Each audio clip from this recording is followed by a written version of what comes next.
Okay guys, I'm back again, and yeah, let's follow the encounter between France and United Kingdom at the World Team Carcassonne Online Championship right now.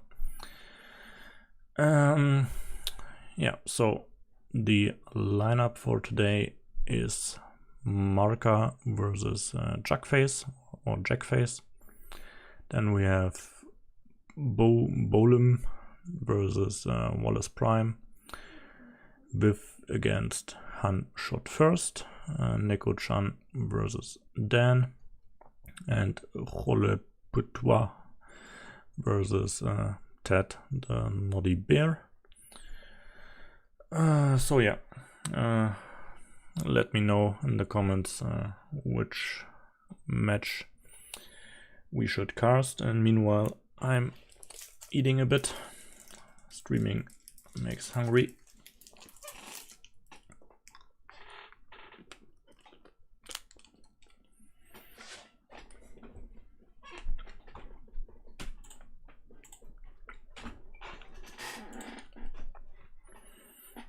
And we couldn't actually take a look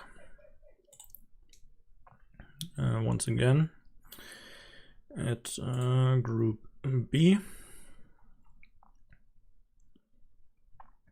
So yeah,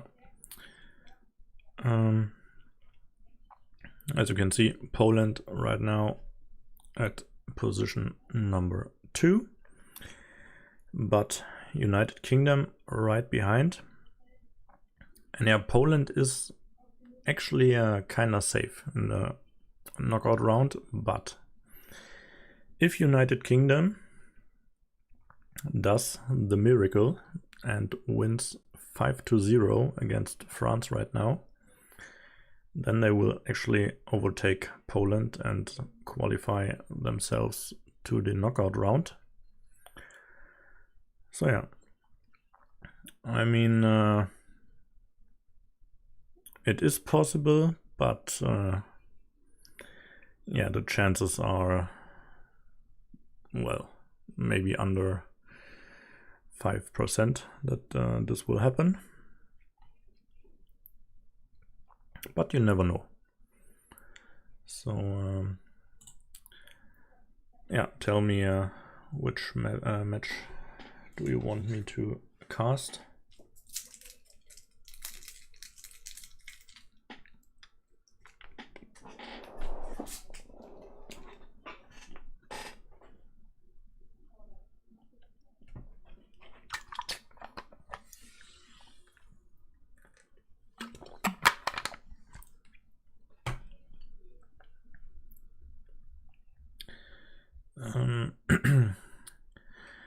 Maybe let's actually see the lineup again.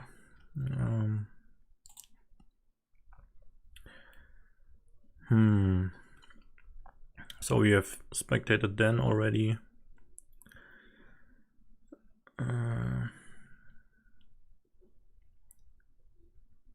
We've seen Whiff. Did you already see a match of Marca and Jackface? I'm not sure. So maybe Marca and Jackface.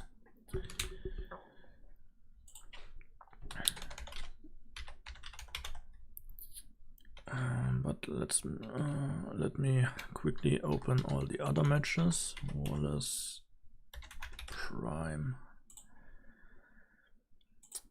And what is Han Shot First? And we have Dan is 30. And we have Ted the Naughty Bear. Okay. So let's find Marca. Okay, Marca versus Jackface. Yeah, let's go for this match.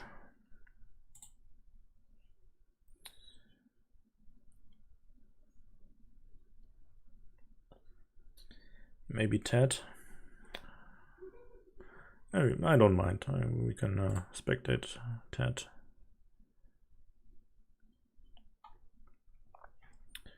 Who's Ted playing against? Oh, man, my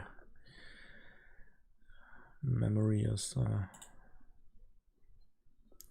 Ted against. Oh, do we really have to cast, or do I have to cast?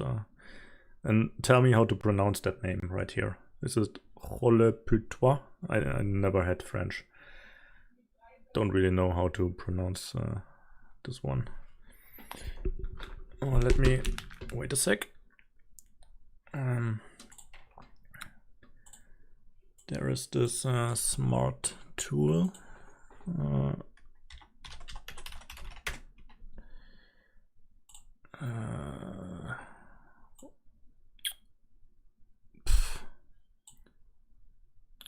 Where is France? Oh.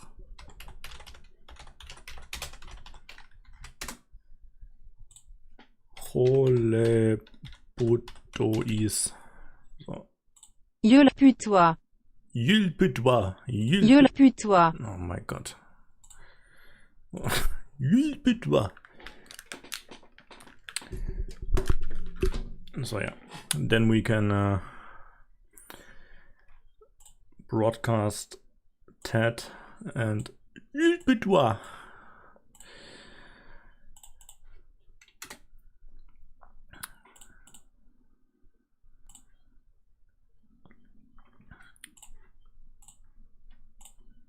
Okay.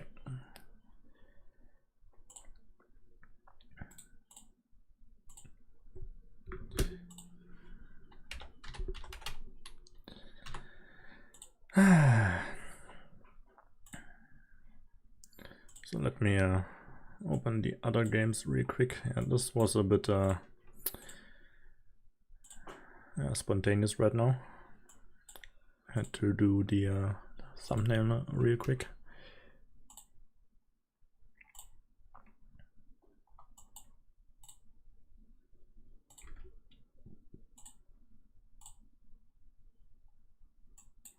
Okay, so now here we go. Already halfway through the match right here.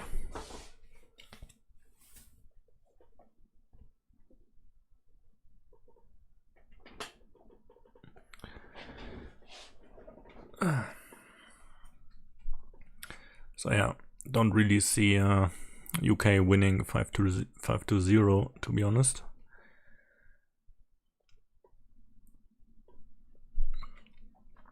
But let's find out. So, what's his name again? Yule-Putois. Already with the early meeple on the field. Definitely a good field right here. Big potential.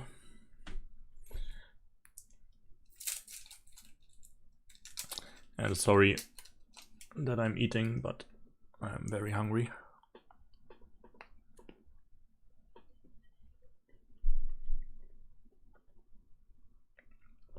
Do you guys know chocobons? That's what I'm eating right now. German chocolate is the best.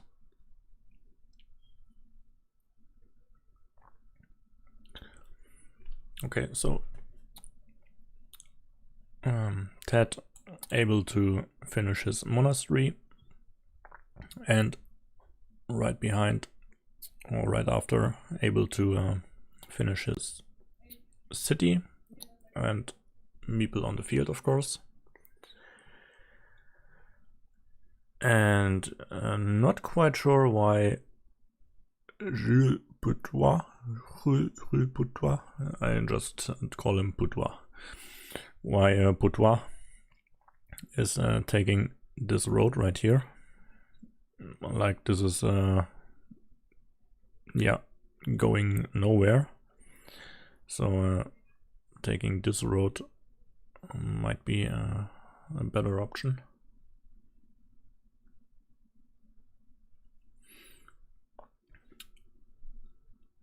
Would you prefer to play Romania or Catalonia? To be honest, I don't mind. I mean, it will be Catalonia, probably, because I don't see Romania losing against Italy. So yeah, we might have to. Well, I guess we have to play against Catalonia, like 90% sure about that. But I believe, yeah, I don't know. Both teams are really strong, and I don't know if there's one team weaker than the other. Of course, Romania won against Catalonia, I believe. But yeah, it doesn't mean that they would be an easy opponent for us.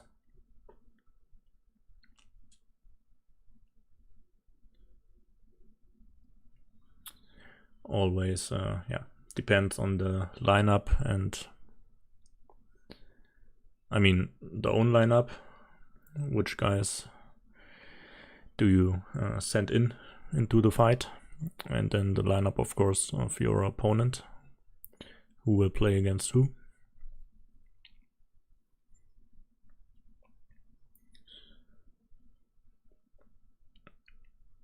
Like, for example, if you have Team A 5 players listed and Team B 5 players listed, and then it could happen that Team A wins in a certain lineup, but then if you switch the lineup or the number of the players, it could happen that Team B wins like 5-0. So yeah, you never know with Carcassonne.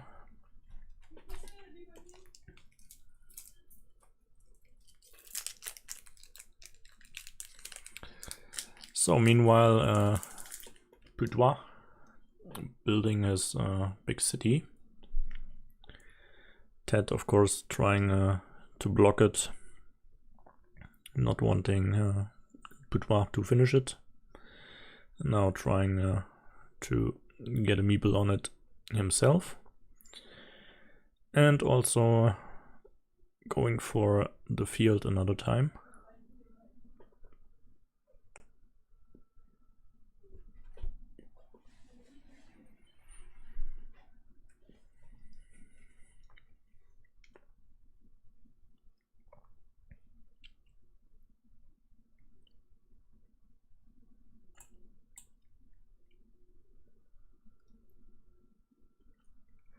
So, and this was also a very risky move there. Don't really know what Putois is, yeah. What's his strategy right here?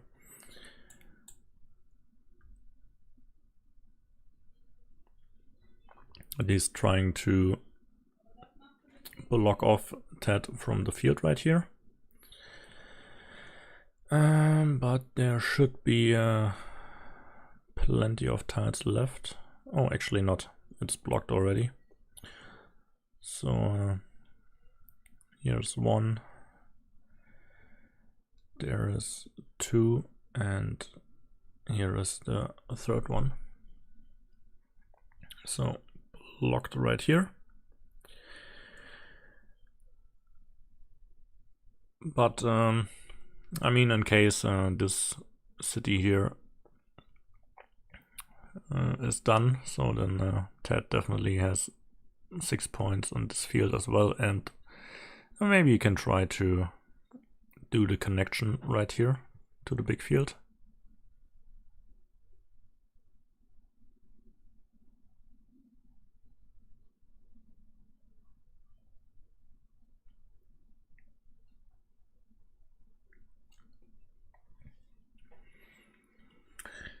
And if I'm not mistaken, there should be both splitting tiles still in the game. So yeah, Ted should definitely paying attention to that fact.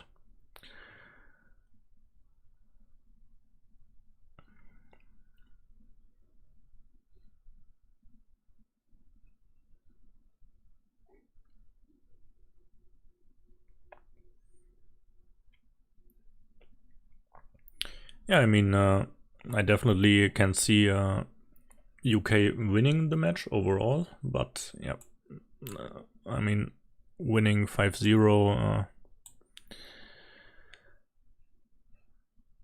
yeah, like Viv is one of the best players at the board game arena, although he most likely plays the strategic games, but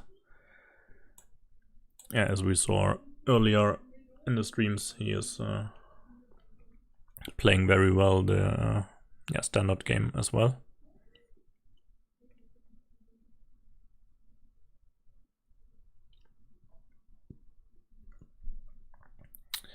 And why is Boudoir not placing the big city tile like here or here?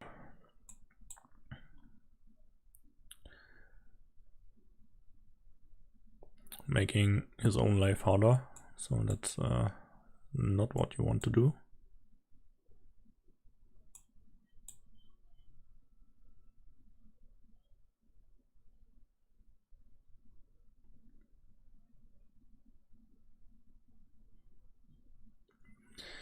And yeah, there goes the second splitting tile.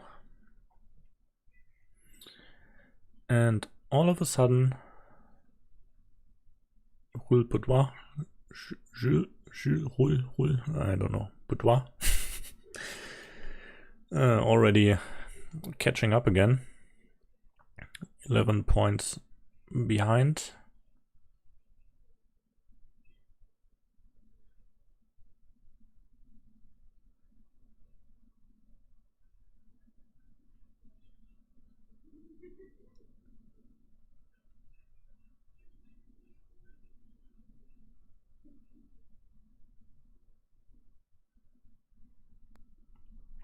But yeah, good draws now for Ted.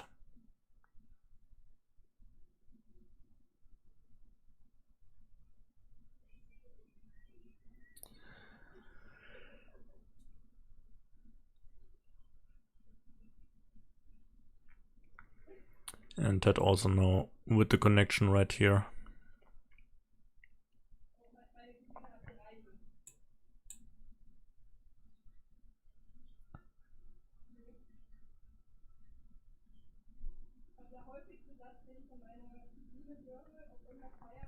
And yeah, this meeple right here by Boudoir, yeah, this was so wasted and not quite sure what his strategy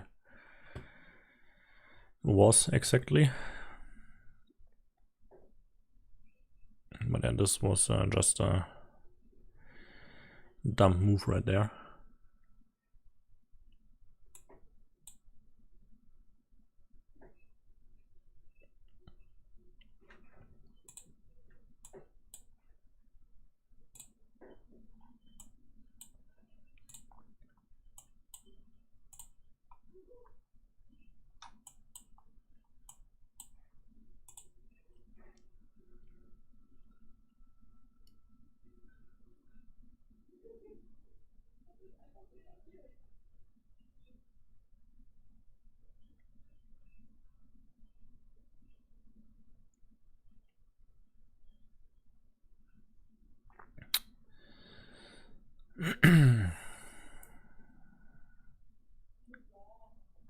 Okay, there goes the first pointer to the UK. The other guys are still playing. Let's see if Boudoir and Ted are going for the second match, or if they are doing a short break maybe.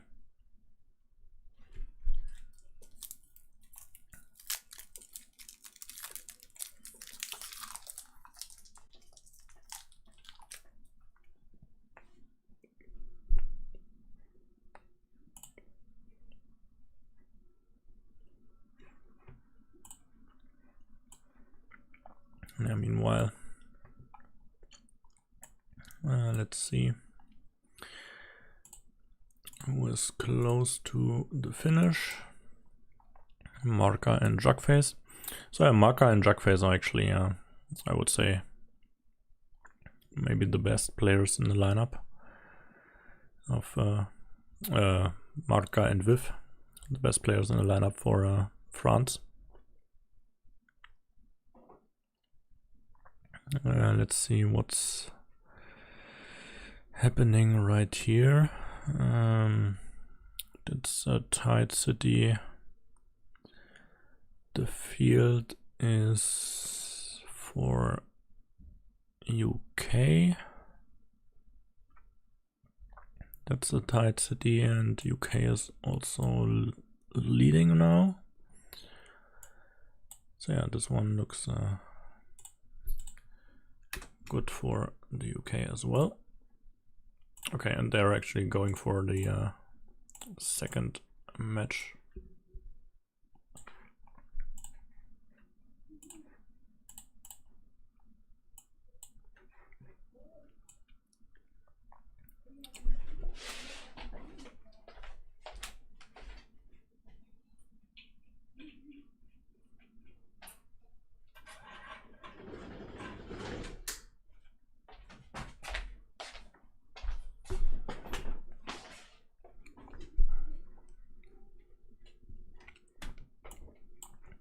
And Valderic, the team captain, actually not playing today, so he's a very good player as well.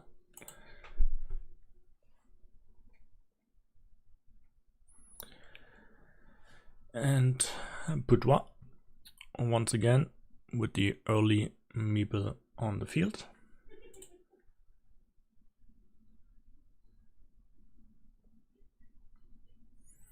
Yeah, it was better to take the city in the end. Agreed to that. But yeah, the game was won anyway, so.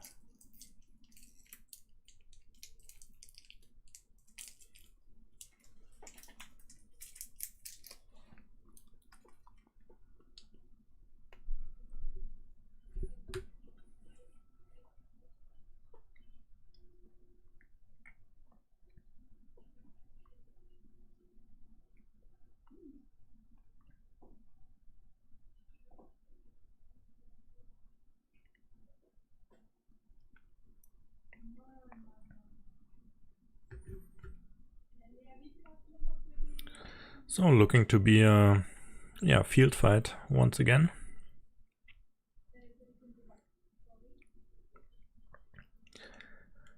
Yeah, I don't really like those field fights. I was lucky enough to win my match against Eisvogel with the fields.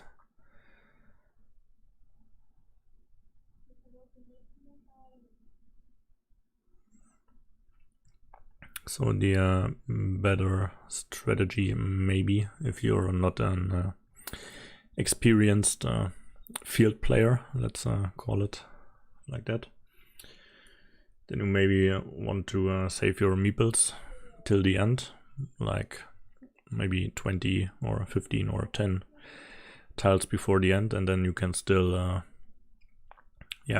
enter the main field maybe, or usually there will be smaller fields where you can still score 6 points or 9 points maybe, so you don't want to waste your meeples very early in the game and then maybe playing with 2 or 1 meeples all the time. And then having potentially good tiles, and then you can't use them.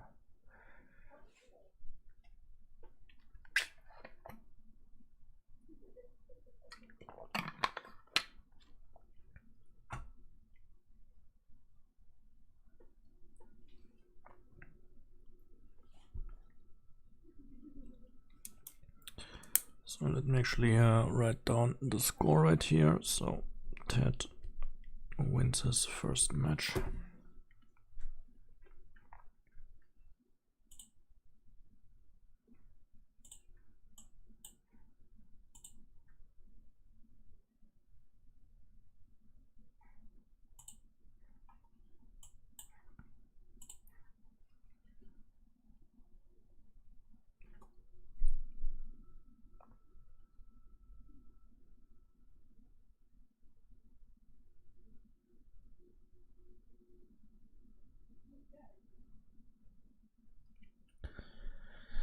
Okay, Boudoir. Closing the city.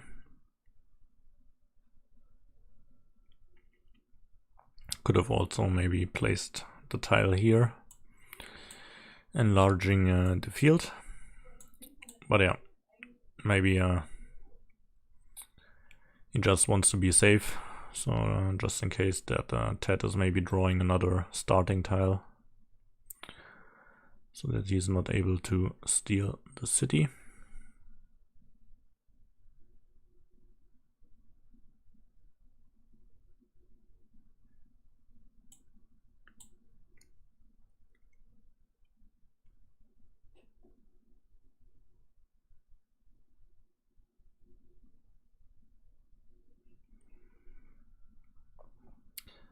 And yeah, also this mistake right here. Why wouldn't Boudoir use this tile right here to save his way to the field?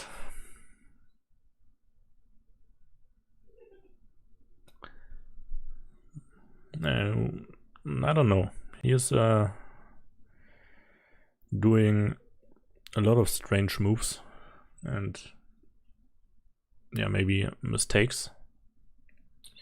But he has a quite high elo, so yeah, he should actually know better.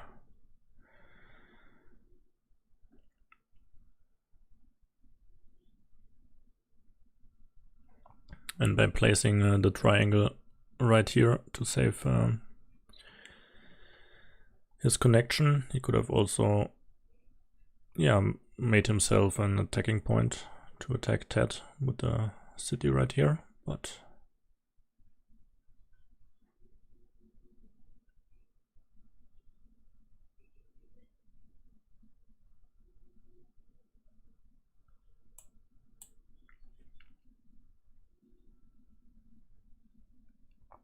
okay, so Ted now with the second meeple on the field.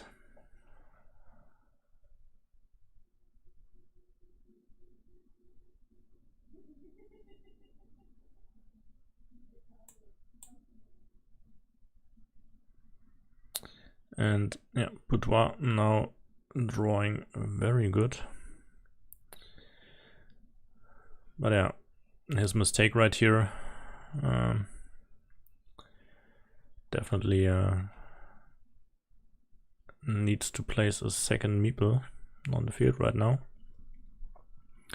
I mean, he still has the option, like, if he is able to finish his monastery right here, and then maybe draws the monastery with road for this spot right here, he could still connect all the way right here. But yeah.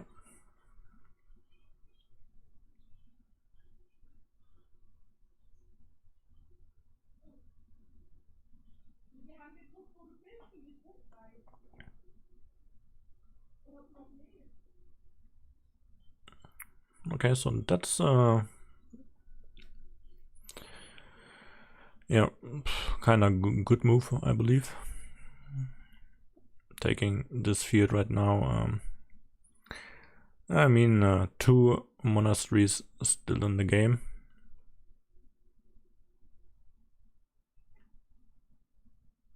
And there goes 1. So good move right here by Boudoir.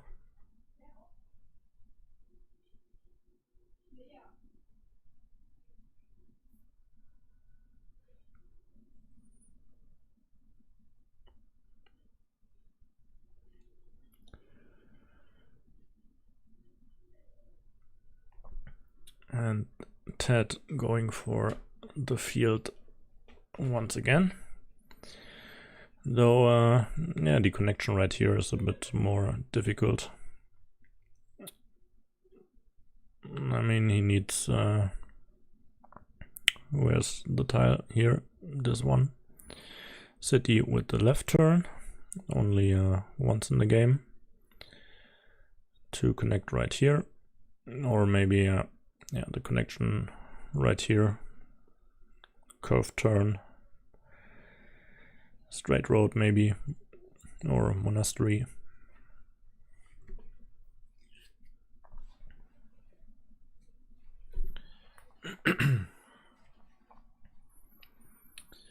And Boudoir going for the 3 points right here. Maybe also wants to make it a bit more difficult for Ted to connect here.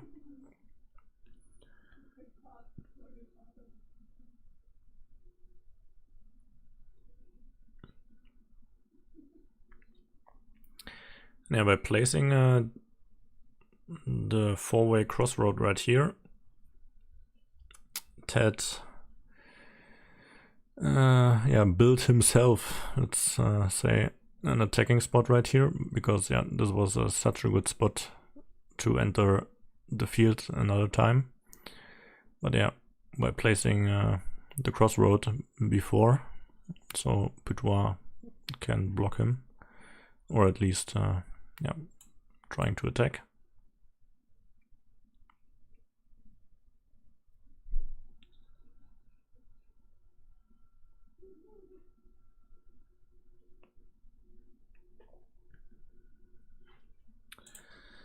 So the other games, Dan won against Nico-chan.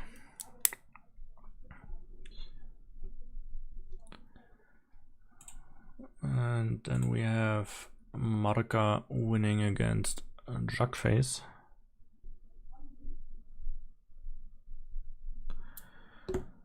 So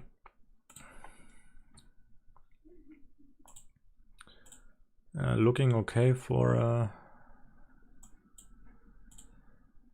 UK so far. Nothing lost yet.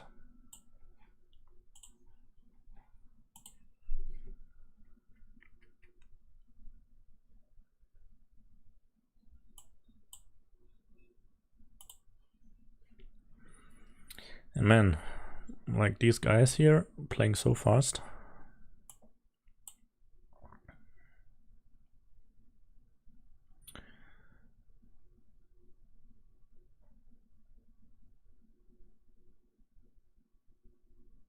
So that's quite a good one for Boudoir right here. So just in case that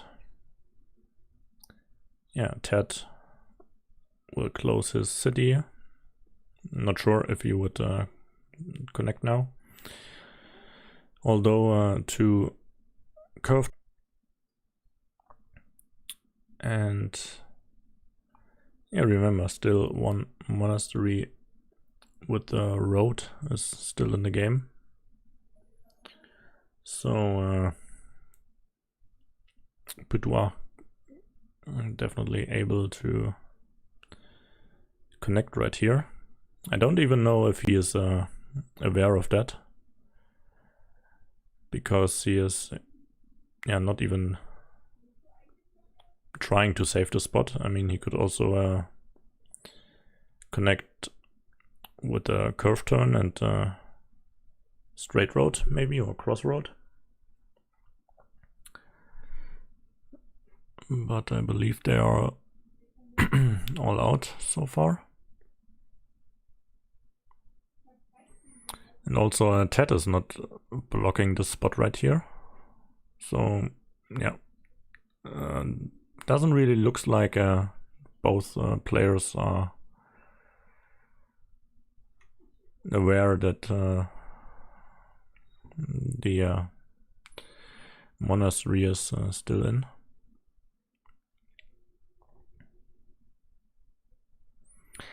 And also this move here, like, why would Boudoir not placing it here?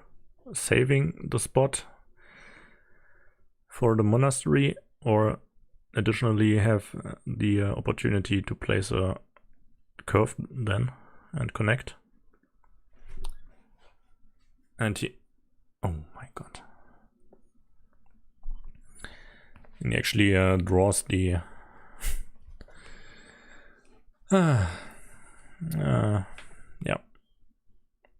monastery. Okay, using it for this spot right here. So what's the 1, 2, 3 against 1, 2, 3, 4. So yeah, still, why wouldn't you place the starting tile right here?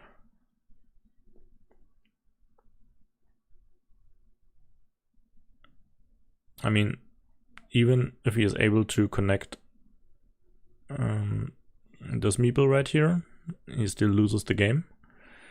So he definitely needs this meeple as well.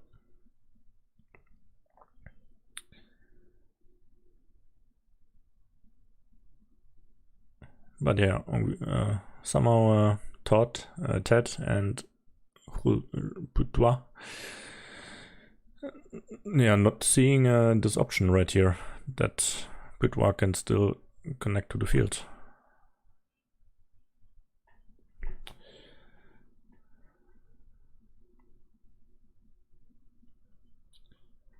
I mean, now it's obviously too late, but like now with this tile.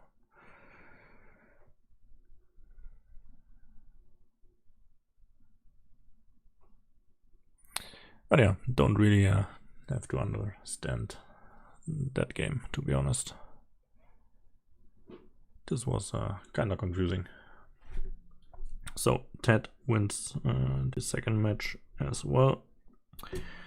1 big pointer for UK. And so let's see the other matches. Okay, so we have Han actually winning against Viv. Oh my god. So might be a chance. And what's up here? Okay, so Boylum winning against Wallace. And yeah.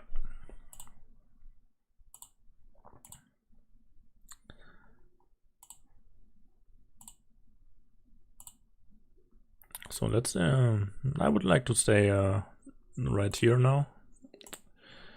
Han against Viv. So Han, yeah, not quite sure. Oh, I believe. Wait a sec.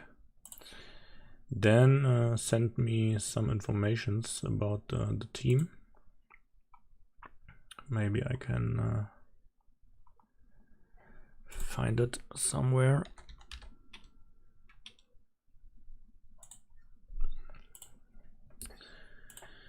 And then let's see who Han actually is.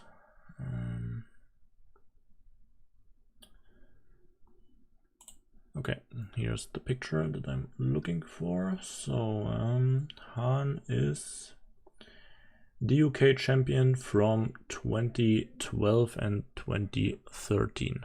Here we go, ladies and gentlemen.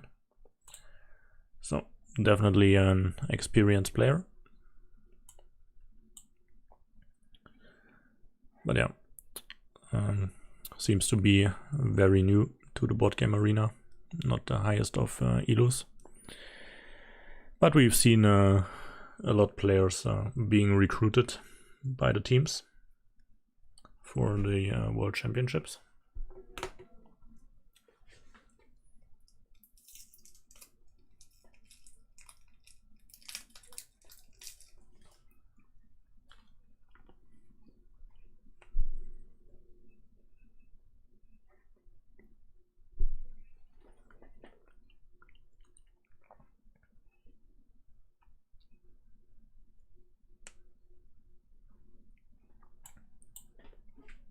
So yeah, maybe Whiff was a bit underestimating Han.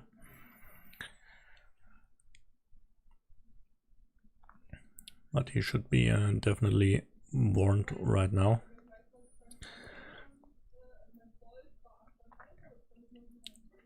And I can imagine that this loss was very painful for Viv with his high elo.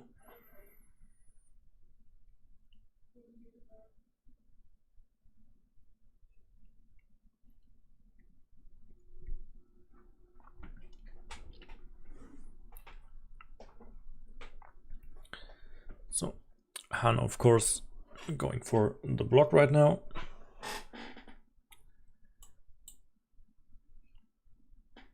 And let me actually place the other window on my second monitor so I can see what's going on.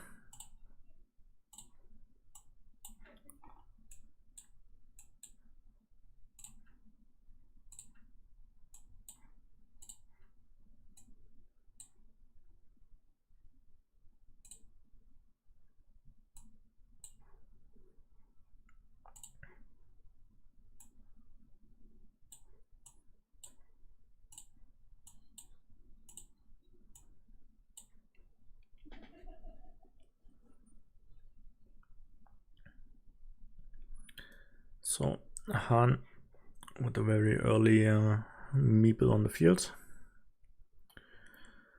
Well, potentially a big field, of course. Like if you get, or if he gets the connection right here,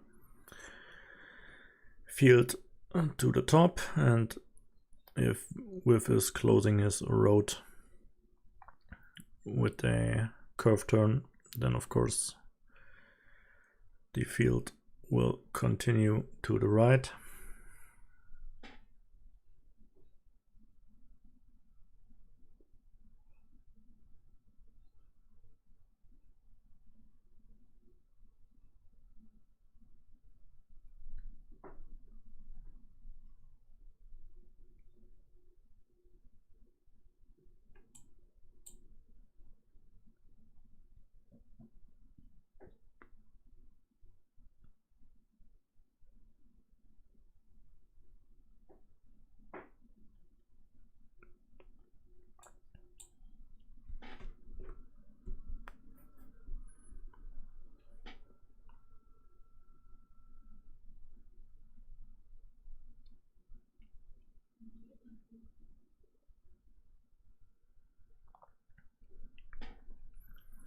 Okay, let's see what Han is doing now with the curve turn.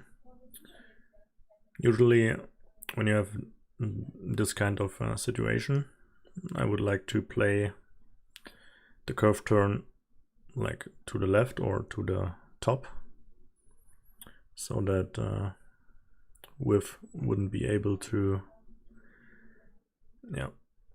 building a loop right here.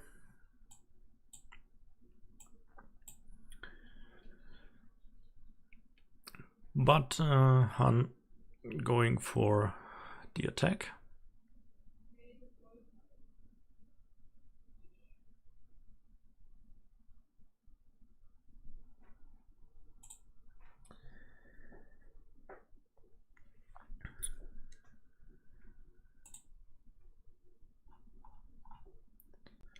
And then wins his second match against Nico-chan as well. 43-22. So that's not the biggest score.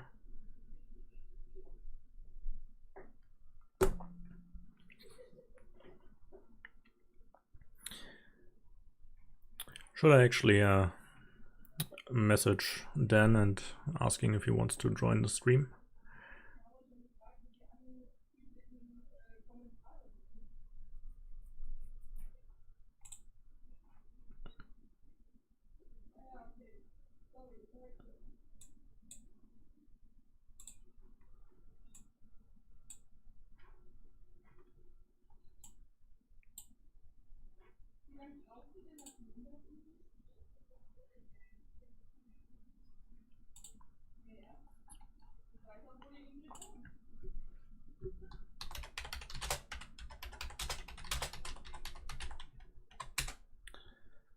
Oops. So just asking him right now.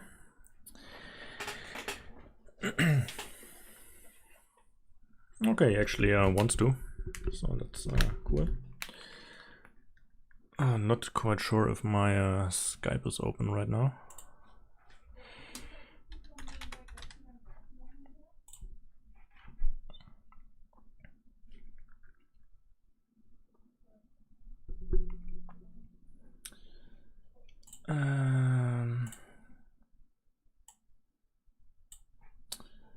So let's call him real quick.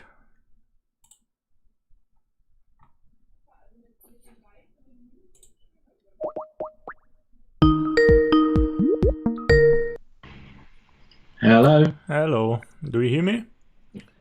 Yes, I can hear you. You Okay. can hear me? Yes, okay, everything is fine. So yeah, tell me what happened in your second game actually, like 43 to 22, that's a bit unusual. Yeah, it was so the first game, I think my opponent was a bit annoyed because he felt that I had too much luck. Yeah. So something maybe you're familiar with from Yeah. playing against me. Yeah, But yeah, he was annoyed after the first game because he felt that I had too much luck. And the second game started to go the same way. I trapped a few of his meeples. I stopped him from getting onto my farm. And I think sometimes if you get into a certain mindset, then you can just feel like every tile is against you, and almost like every tile that your opponent has got has been handpicked by them. And yeah, my opponent quit the game with about 18 tiles left to play.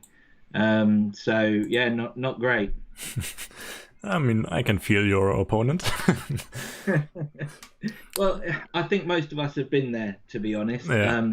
You know, sometimes it just doesn't feel like it's going your way, and whatever you try, you're always thwarted.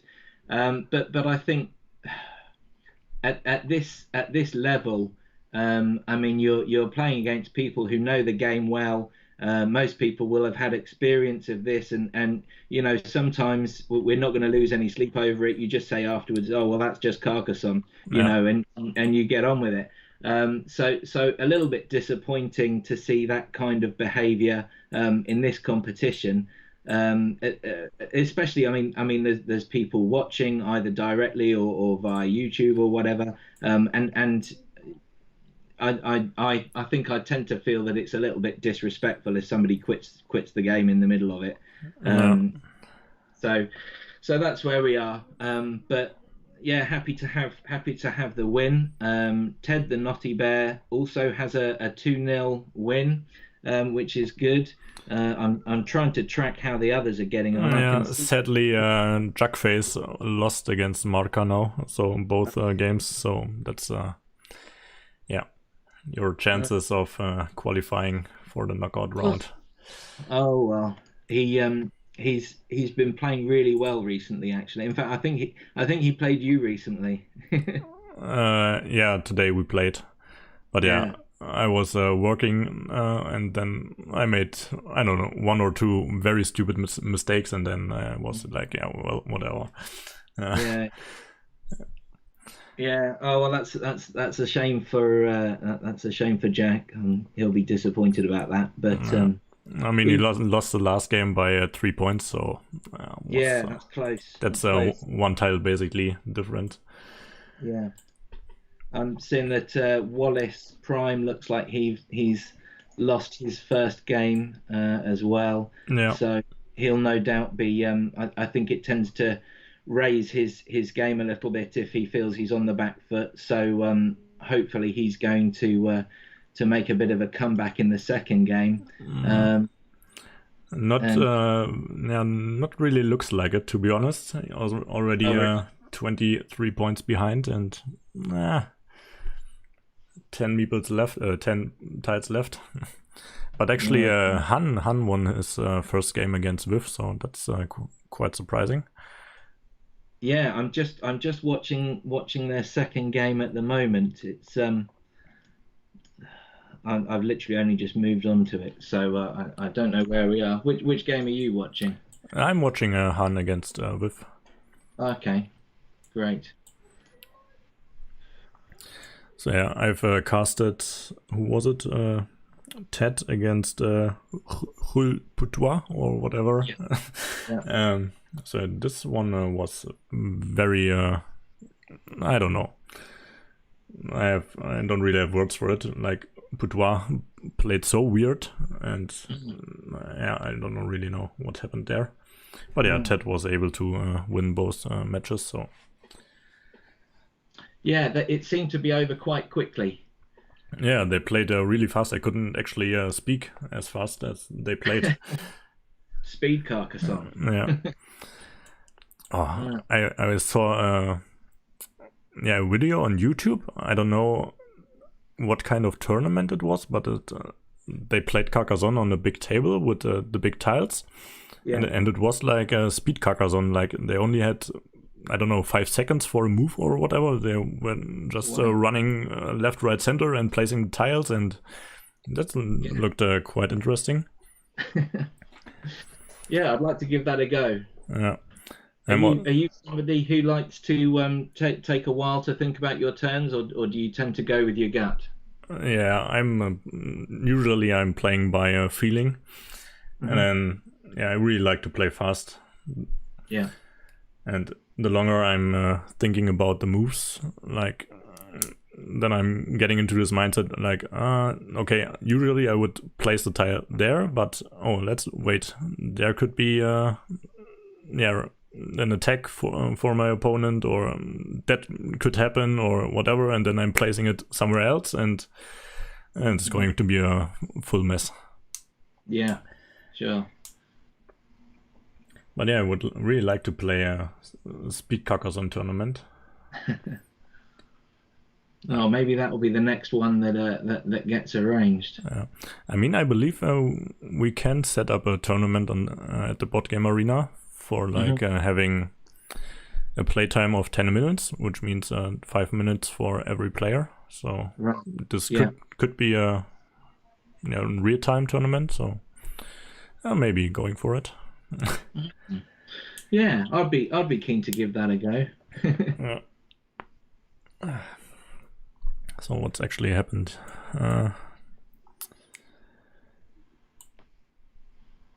So we have Han actually with the field. Yeah, once again, looks promising for him. Yeah. Viv's got a nice city there. It's going to change things a bit. No. So Han has 5 cities on that field, and then he has 3 on another one. And yeah, there's a 9-point field bottom right, so yeah, Viv definitely wants to grab this one. Yeah. But I mean, if Han is maybe able to draw maybe a triangle with the field, so he can connect it with his dead city. Yeah. This would be good for him. Yeah.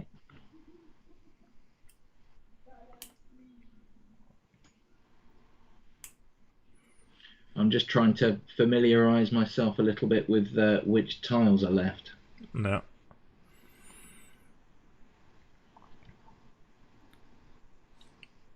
So there's still both of the cloisters with road are left by the looks of it. All 4 of the other ones have gone. Okay. And did you actually play, or do you play with your best lineup today, or?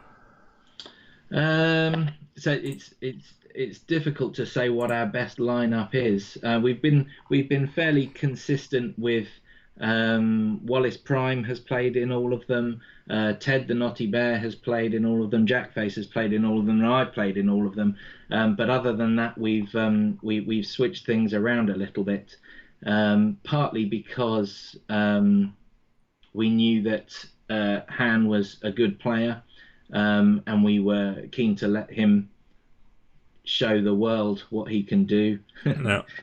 Um, I mean, so- if he is able to beat Whiff right now, then he's definitely showing what he's capable of. Exactly. I think that's been a slightly different side. That's a good one there. I suppose Viv can still get onto that farm from the bottom if there is still a city road field tile left, but I'm not sure if there is. Yeah, I think sometimes it can feel like you have an advantage if nobody knows what they're up against in advance. And Han is quite new to Board Game Arena, so he wasn't giving away a lot in that respect. Yeah.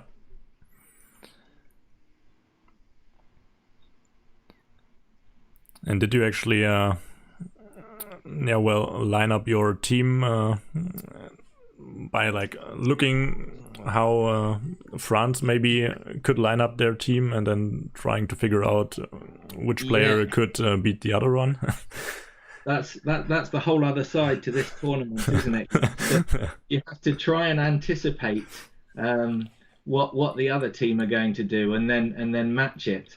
But yes, we tried to do that. I'm not sure if we got it right or not. I think generally I was quite happy with the lineup that we got. I think that the two games that I was probably most nervous about were Jack's game, obviously against the opponent that he faced, and probably also this game that Han is playing against Viv, just because Viv is such a strong player. But yeah, it looks like well, it might be too early to say with 13 tiles left, but it looks to me as though things are potentially going to go in his favour. Yeah, and I already said that the losses are quite even more painful to whiff because of the elo. He had such an high elo, and then Han is playing with a very low elo.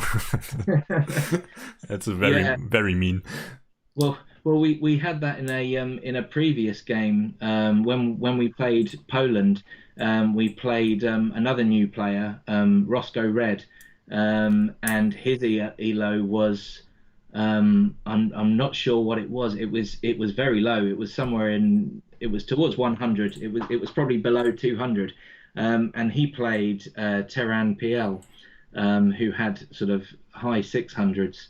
And I think he saw a drop of about 50 points or so, which is not nice for anybody when you're that high up. Yeah, I mean, we also have a lot of not a lot of guys, but a few guys who are German champions, and they are kind of new to the board game arena. They also have like a 200 or 300 elo now. Yeah. Yeah. And Wallace lost his second game as well, so yeah. Okay, so this duel then determines the match. Yeah. I think our chances of finishing second are out the window, but I guess it would be nice to end on a win. Yeah, I mean, like Netherlands did against us. So, did you watch our game actually? Or I didn't. When was it? Right before your game at 8 p.m. No, I was indoors. But yeah, we lost 3-2. Oh. So like I did, for example, watch or look for the lineups that Netherlands had before, and then I realized, okay, they kind of played with the same lineup all the time. They only switched Swallywood or Icevogel. Yeah. And I was, okay, well, they're probably gonna play with the same lineup again in the same order. And I was thinking, okay, so this one could play against this one, and he will win against this one, and I was lining up our team like that, and then they played in a completely different order, and yeah, that's the whole other side to it, isn't it? Trying to you have to try and anticipate not just who the best players are, but also you look at what they've done in the past and try to anticipate what order they're going to play them in, and so you can match it. Yeah.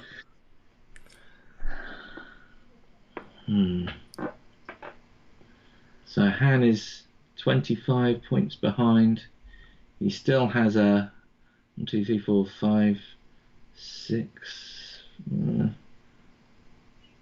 Yeah. So the farming's still going in his favour. No. Oh, so that's a good 6 points there for Whiff. Yeah.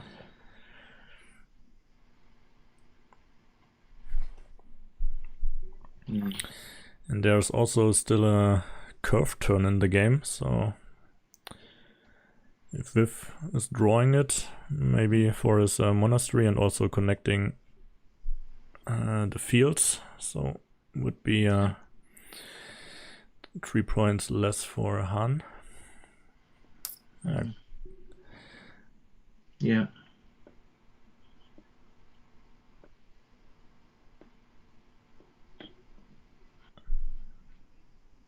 It's difficult when it gets towards the end of the game, and you're sort of desperately searching for where the most valuable position is. And you don't make any silly mistakes, because you know if you do, then you're going to end up losing by just a couple of points. Yeah. It would be so nice to have a tool that is counting all the points which are still on the board. Yeah. Yeah, I guess that's where artificial intelligence comes into it sometimes.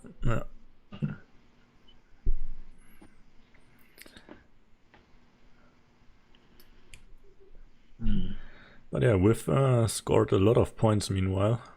Like, when you joined me, they both had an equal, like, they were equal at 30 points, maybe. Oh, and why would Whiff actually place the tile there?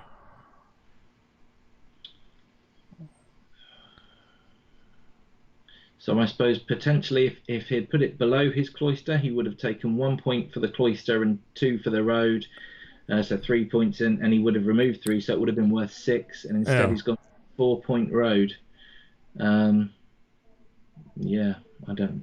Oh no, actually, it was a mistake. The 3 points are not removed. So. Oh, I see. Yeah, because it's not counting double. So yeah, it was a mistake by me. So yeah, everything is fine. Yeah. I'm always reluctant to suggest that mistakes have been made when it's by somebody, especially somebody like Viv, because I always assume that they know better. Yeah. But yeah, this confused me right now. So let's see. Yeah, probably going to be a deciding match. Yes, I think so.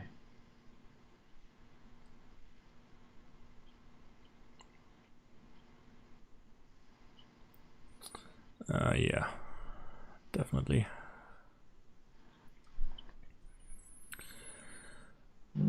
I mean, still close, but there's some more points to come. Yeah, 7 points in it. Not much. Oh, sorry, 10.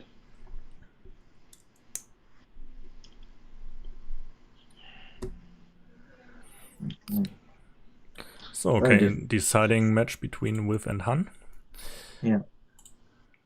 I think pretty much every one of our matches, we've ended up sort of winning 2 and losing 2, and then it will come down to a final duel which goes to the third game. So we're kind of used to being in this position.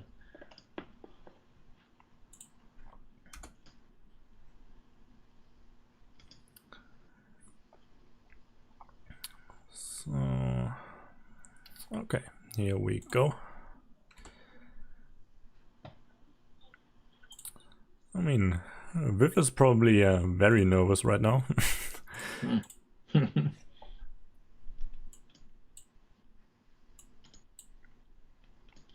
I don't know about you. I think I like to think about how the starting tile affects the game and what the best use for various starting tiles is. And these cities, a big city tile is one that I always struggle with, because you've got the choice of, do you claim the city or do you leave it?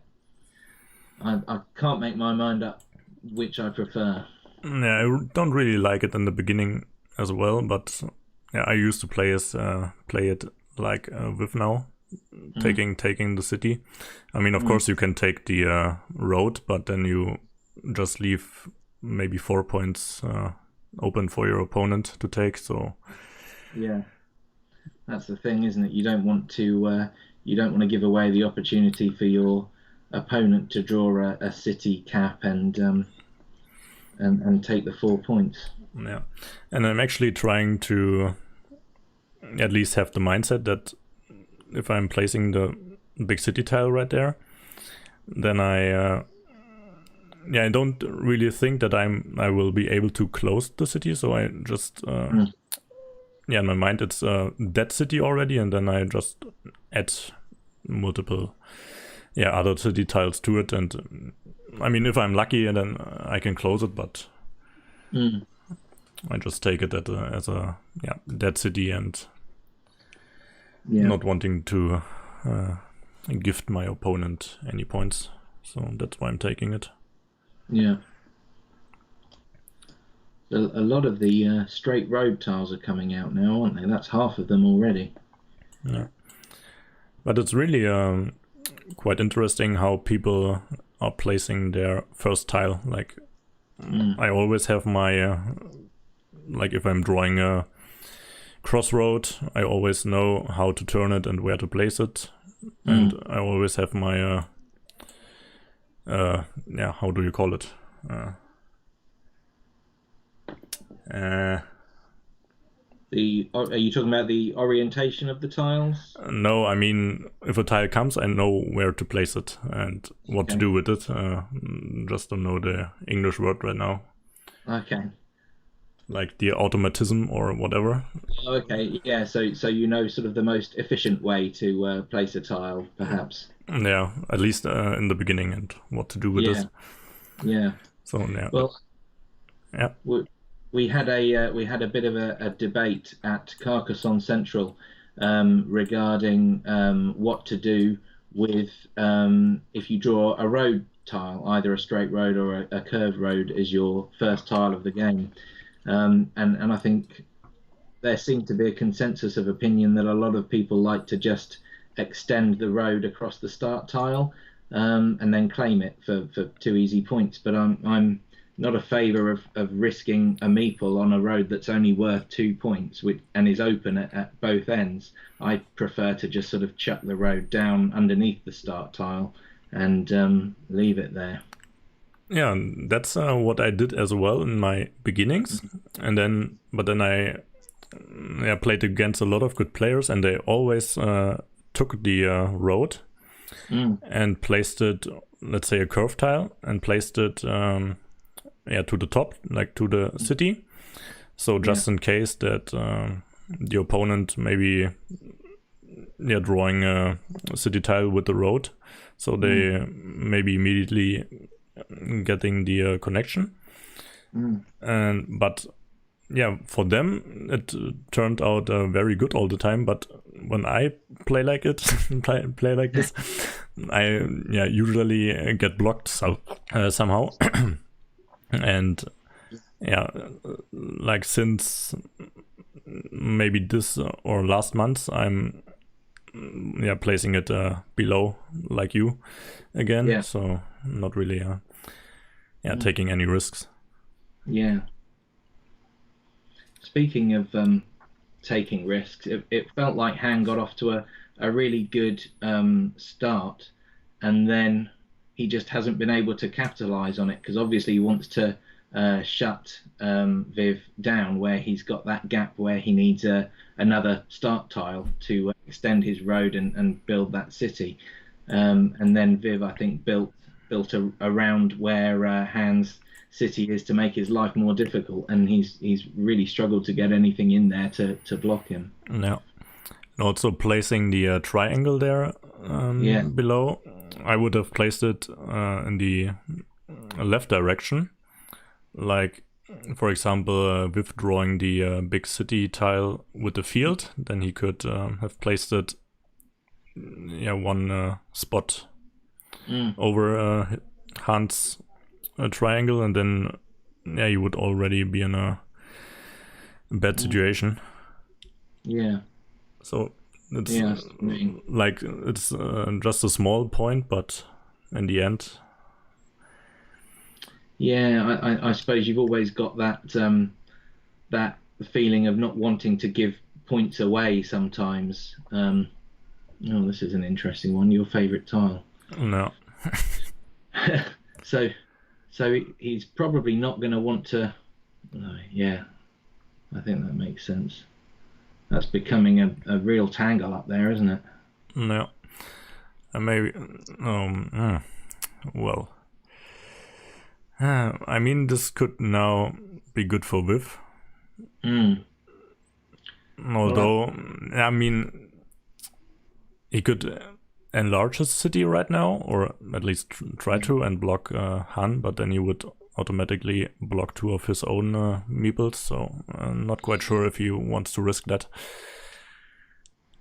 He has more to lose, doesn't he? Because he loses the road as well, but potentially he could make it so that the dead city, all the points go to him, bar 1 which goes to Han, and he's still got the road which he can extend away if he needs to. Yeah, right. But I'm not sure if you want to risk that, being 2 meeples locked already. Yeah, but it's quite early. But on the other hand, he is leading right now, so.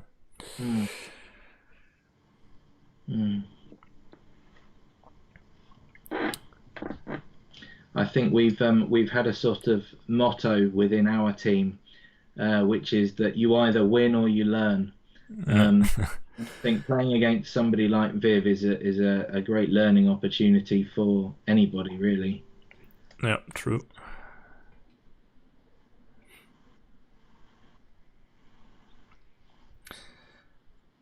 I mean, there are always the people, or I often see players that have such a high elo, like over 600 or 650 or whatever. And then you go into their game statistics, and then you see they only play against like 100 or 200 elo guys and scoring like point by point. And I don't really know if that's. I mean, of course, it's a kind of a smart strategy if you want to, have a high elo. But you definitely want to play against the best guys, even if you maybe losing five games in a row.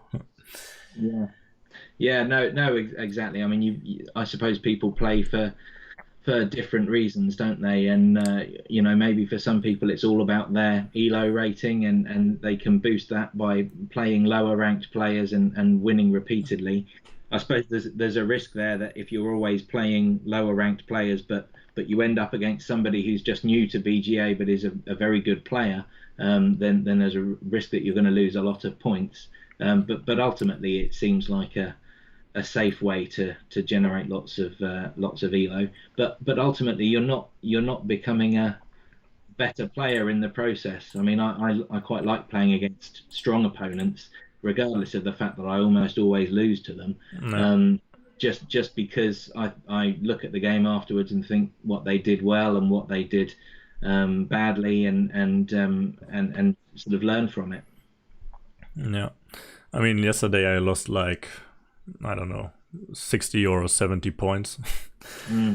But today I could come back from like 615 or whatever to 670. So And what's actually interesting about the game right now is that Viv actually was going for the block and then placing a meeple, an additional meeple actually, on the city. Yeah. So instead of risking 2 meeples or blocking 2 meeples, which is already quite a choice to take, he actually throwing a third one. So yeah, that did seem strange, but what's just as strange to me is that Han then immediately afterwards he had a start tile which he's placed at the top there to get a meeple into it. Now he's not going to it's a dead city. I mean, it's perhaps worth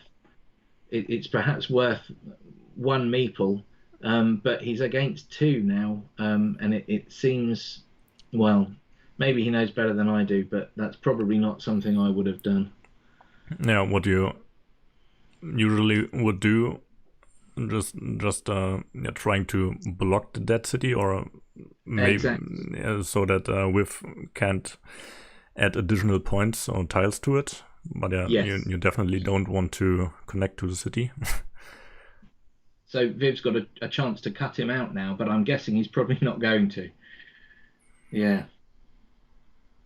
But I'm glad that Hans completed that city anyway. Yeah.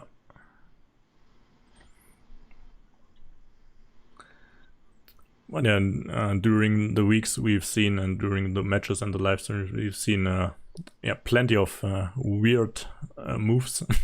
So not quite sure if it's because of the nerfs, or I don't know, because I'm streaming and a lot of people are spectating. But yeah, some moves are definitely questionable. Yeah. My second game today was the first one that I've seen where my opponent just quit in the middle of it, though. Yeah, that's not the greatest behavior. I mean, also my frustrating moments when, like you said, every tile is like against me for some reason. But yeah, we all have these days.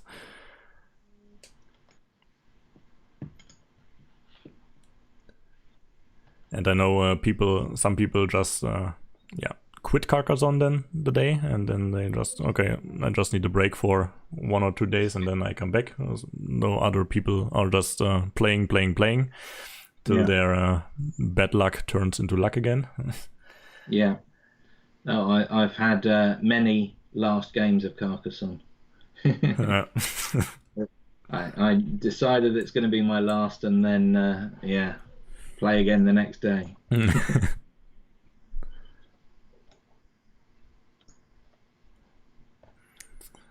Why are people actually writing in the chat? Well, yeah, they shouldn't be able to, should they?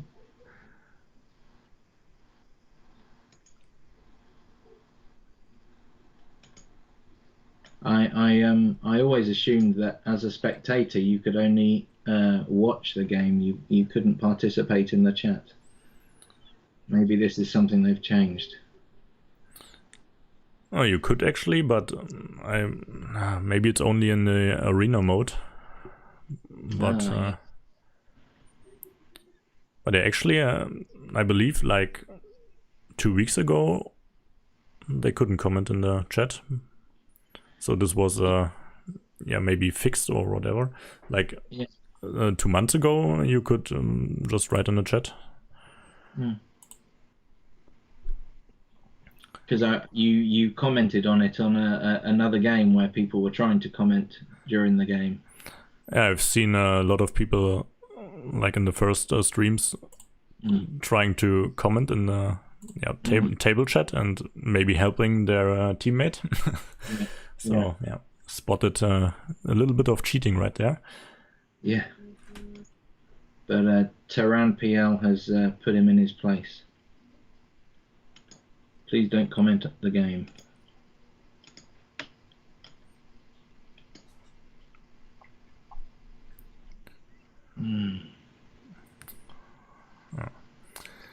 Is Han actually going for an attack there? Yes, I wonder if perhaps committing his meeple to that was something that he hadn't spotted, and maybe now he's thinking, oh, I need to get another meeple into that.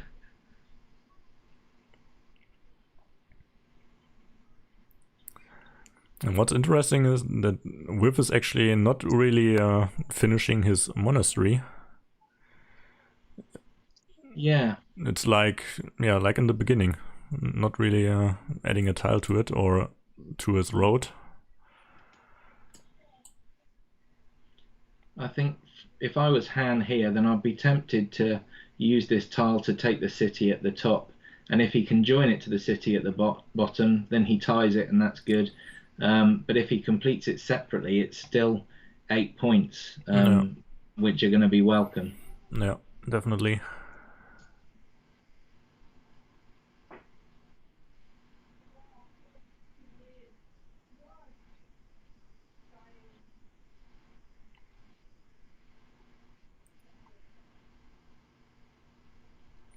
The names of your teammates are actually quite funny. Like Ted do not beer, Han shot first. Yeah. Yeah, I think people have their own sort of their own little traditions with their name. My name being Dan is 30. I'm going to have to change it quite soon because I have my 40th birthday coming up next month. So Dan won't be 30 anymore. But people tend to misread it as Dan is thirsty. Yeah, that's what I have. That's what I read in the first place, and then maybe it's Dan is 30. But yeah, Dan is thirsty is nice as well. So the farm battle at the bottom seems to be sort of very slowly coming to life. Yeah. With Viv challenging it from the top, even though Han already had a second meeple sort of poised. And now Han is going for the attack. Oh boy.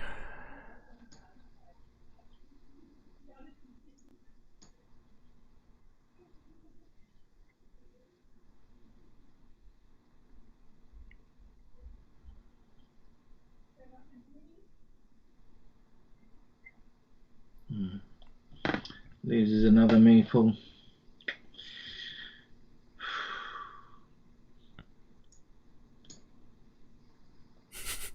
Are you nervous right now?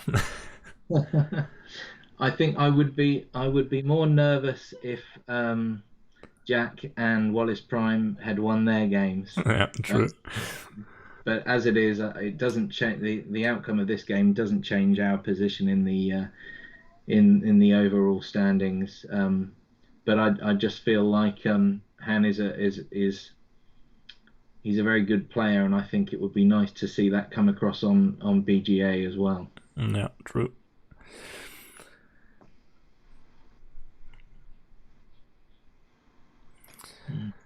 Oh man, but yeah, if Han wouldn't have wasted his 2 meeples there for the dead city. Yeah, that's. I don't know why he decided to challenge it. Because maybe Viv throws a few tiles at it. It's probably going to be worth. I mean, it was worth 2, 4, 6, 7, 8, 9. Maybe it would have been 10 or 11 points. I don't think 10 or 11 points is worth fighting for a share of, especially not when you've already got one meeple trapped that's never going to be part of it. Yeah. Definitely can score more points with your 2 meeples somewhere else. Yeah.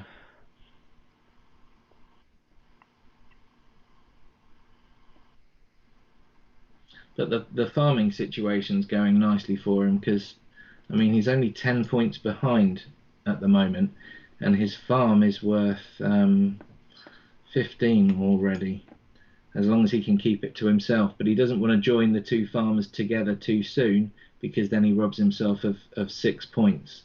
But equally, he doesn't want to leave it too late in case Viv joins his farmer on at the last minute, and then Han doesn't have a chance to respond and get his second farmer on.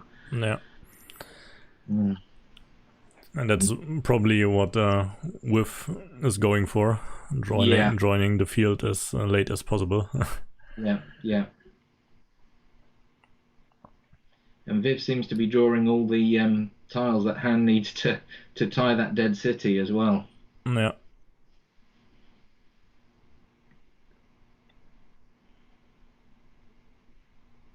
Mm. And I'm actually wondering why Whiff didn't take the big city tile to place it at the dead city. So this would limit Han's options to the big city as well. The big city tile. So 3 possible tiles. Yeah. And now he still has, I don't know, 3, 4, 5 tiles to go for. Yeah, 8 of the triangles have gone. So at the moment he has 5 tiles available that will join. Yeah. Okay, so he's joined his farmers together now, which I think is a safe move. Maybe Viv's going to want to challenge it now. Ah, there's one he needs.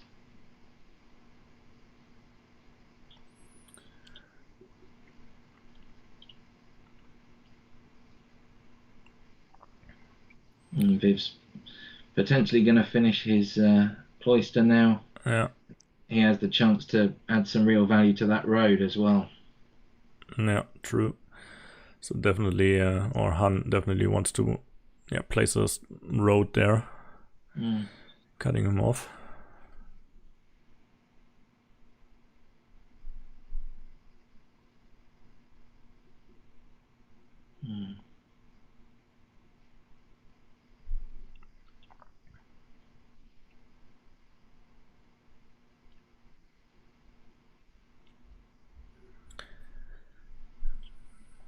There are still 1 crossroad and 2 cities with crossroad. So Viv definitely can join the lower field once again.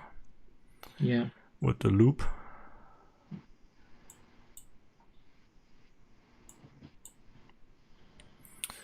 But maybe, might be smarter for him to take the 6-point field on top. Yeah, I've been looking at that, but I suppose that the trouble is when you're down to 1 meeple, you can't claim very much, can you?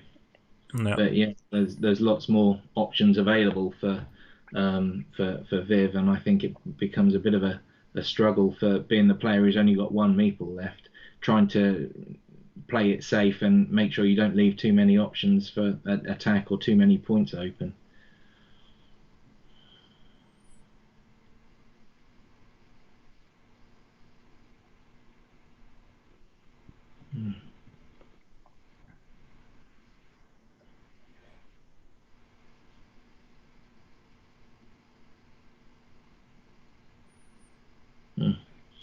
He heard you about the 6-point farm. Yeah.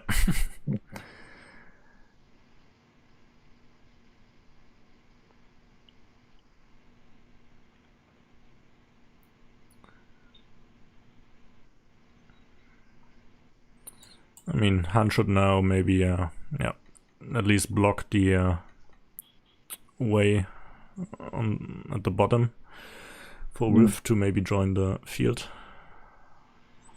with the crossroad. Yeah. It's always very sneaky when people get onto farms like that, because looking at that at the moment, that looks relatively safe, and it's not until somebody puts the crossroad there and farms on the bottom and you think, oh, all they need is any corner now to get onto the farm. Yeah. It's an opportunity if he's going to. Yeah, but I guess, yeah, he's just going for the points right now.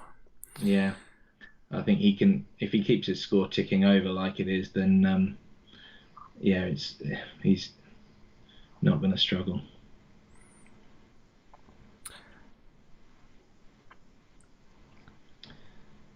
But then I suppose Han wants to think about joining Viv's meeple to his farm, so that to give him an extra 3 points, and rob Viv of 6.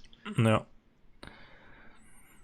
I just wanted to say that Wiv's next move is probably trying to block this connection. If he's able to. Yeah.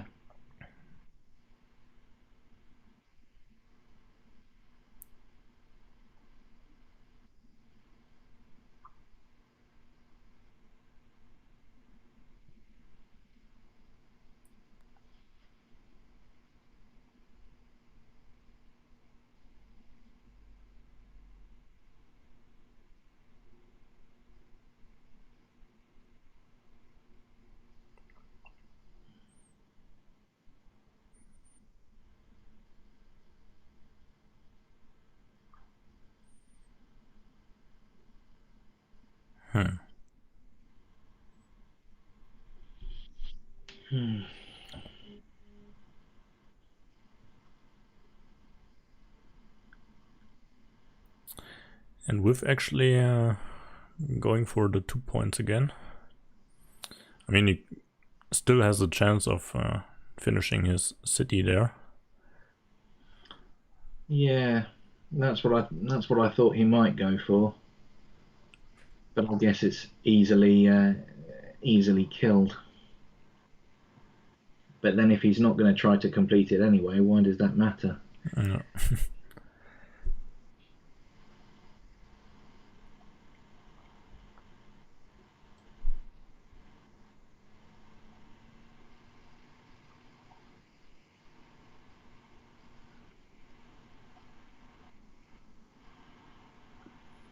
I guess this is going to be another 2 points for Viv. Yeah, cutting this option. I mean, actually, it wasn't really an option anymore. Yeah. So Han has a clear place to put that tile. Yeah. Yes. And yeah, right now Wiv could have finished his city. Yeah, true. I think he probably knows that he doesn't necessarily need it. Yeah.